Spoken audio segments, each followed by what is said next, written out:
I'm sorry, Vera, and I'm so sorry for this 35 men as well. But what were they doing? Cheating on their wives, right?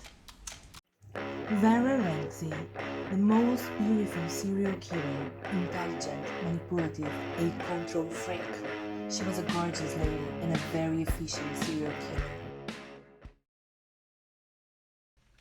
Vera Renczi was from Bucharest, Romania. A lot of documentaries say that she was born in 1903 and started her murders around 25 years later. Her childhood wasn't the most common one, as always, for serial killers. Her mother died when she was very young, like just a few years old, and her father wasn't present at all, even if he was alive. He was always busy with constant trips for work, and Vera was being left home alone. At the age of 13, her father and her moved to a city called Berkrek in former Yugoslavia, where today is Serbia. And there, her father enrolled Vera in a school for only girls. The lack of her father's attention made Vera seek for constant male protection, like she was always looking for a man. Besides this, it also made her very emotionally immature. By the age of 15, she had become very hard to handle, and she was like constantly running away from home to meet numerous men, and most of them were much older than her. Early childhood friends described Vera Renczi having an almost pathological desire for a relationship with men, and she was very jealous, possessive, and she had an extremely suspicious nature. For me, it's more than clear that this lack of parental attention caused on her a lot of mental problems. Serial killers and killers in general always have this weird childhood where they are abandoned, abused, mistreated, harassed, and etc. I think this played a huge role for her future life. In Vera's case, I think she became extremely in need of love, care, affection. I think she was feeling like she has never been loved, or she was loved only by her mother that died. I don't know, I think we can never know what she was thinking, but what we know is that she wasn't thinking straight. Shortly before Vera turned 20, she got married to a very rich Austrian banker called Karl Schick. They had a kid called Lorenzo. Karl was working a lot. He was very often as well out for work, traveling, and leaving Vera again home alone with her child Lorenzo. Vera started being suspicious on him. She was thinking that he was being unfaithful, that he was cheating on her. And it could even be true, but honestly, I think she was getting in her own mind. Well, Vera felt that her husband Karl could leave her sooner or later. In a desperate way of making him stay, she poisoned his wine with arsenic and waited for him to die. 1 year after he died and she was like mourning, she started saying to the family, friends and neighbors that he has died in a car crash. Shortly after she told everyone that her husband died in a car crash, she married to another man. Now she married to the man that gave her that last name, the famous one, Renczi. However, this relationship was as well a chaotic one. Soon, Vera started suspecting that he was cheating on her with another girl. Her husband vanished. She said that he abandoned her.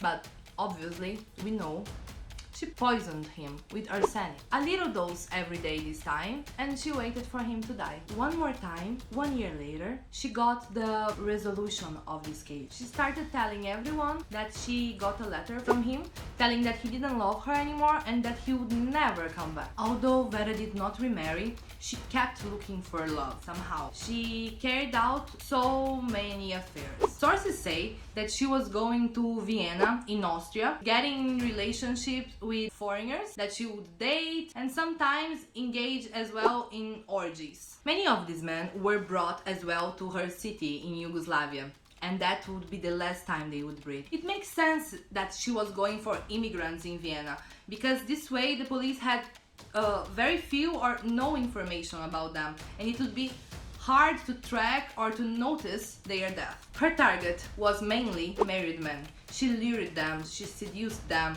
with her sophistication, with her money, with her incredible beauty. Vera was cooking amazing dinners for her lovers with great food, great wine, and a lot of intimacy. But what these guys didn't know is that they would vanish within months, weeks, or in some cases, even days after engaging in a love relationship with her. They were blinded by her enchantment and they would die because of this.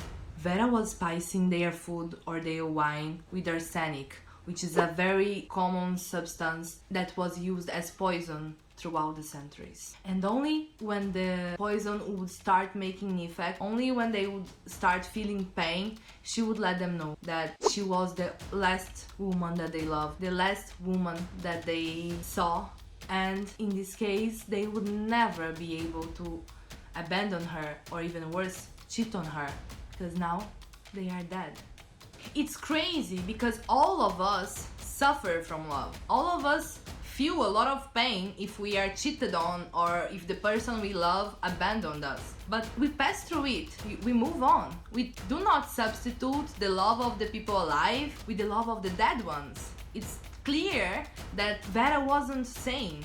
And I mean, differently from Pedrinho, from the last video, Vera, in my opinion, wasn't really able to understand reality, and I think she was psychotic, what he wasn't. And it's like Vera kept killing this man for more than 10 years and nobody went suspicious on her. I know that today when we see someone that can't really distinguish real life and imagination, we can't see this, they look different for us. But if we contextualize and try to understand, back then, almost 100 years ago, they had no idea about mental health, and as well, they weren't very inclinated to suspect on a rich, beautiful, nice woman. Once, Vera got involved to a very influent, well-known man in her city. His name was Milorad. Milorad was known by everyone, and when he vanished, the police started the investigation. And here it was her biggest mistake, because before she was taking as victims men that were coming from Austria, that nobody knew. And now she took this man that the whole town knew. Normally, the police had a list of suspects, and there was also Vera's name there, because she has been seen with him lately. She has been seen as his lover. They came to her house, and everything looked like normal, like expected. It was beautiful, it was clean, it was organized, and she said that indeed they have had a relationship, an affair, but she broke up with him when she found out that he was married. And she told the police that she thinks that Milorad suicided. Weird. Something different happened though.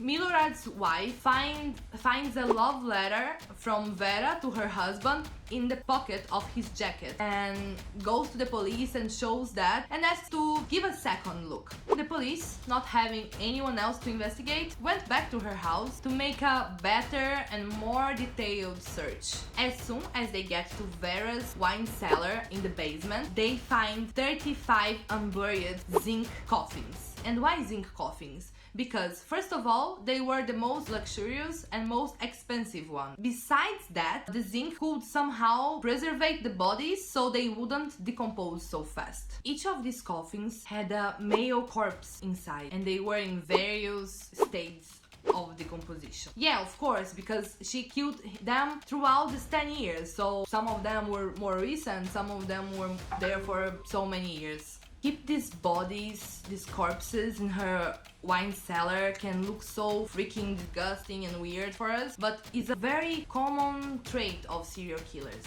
Wait, let me explain. It's not that they all keep corpses in their houses, but it's very common that they keep with them some personal belongings or some stuff of the victims. It's like morbid souvenirs, trophies that they keep to bring back that emotion, that pleasure that they feel when they kill. It's somehow a totem to make them connected to the murder or to the victim. In Vera's case, we don't know if it's intentional or not, but her corpses were kept in a very good way, almost the perfect environment for mummification. Like the zinc coffin, the cold temperature in the wine cellar, and the fact that there is no oxygen entering in their coffins were making them look almost like marble statues. It looked like her own museum of death.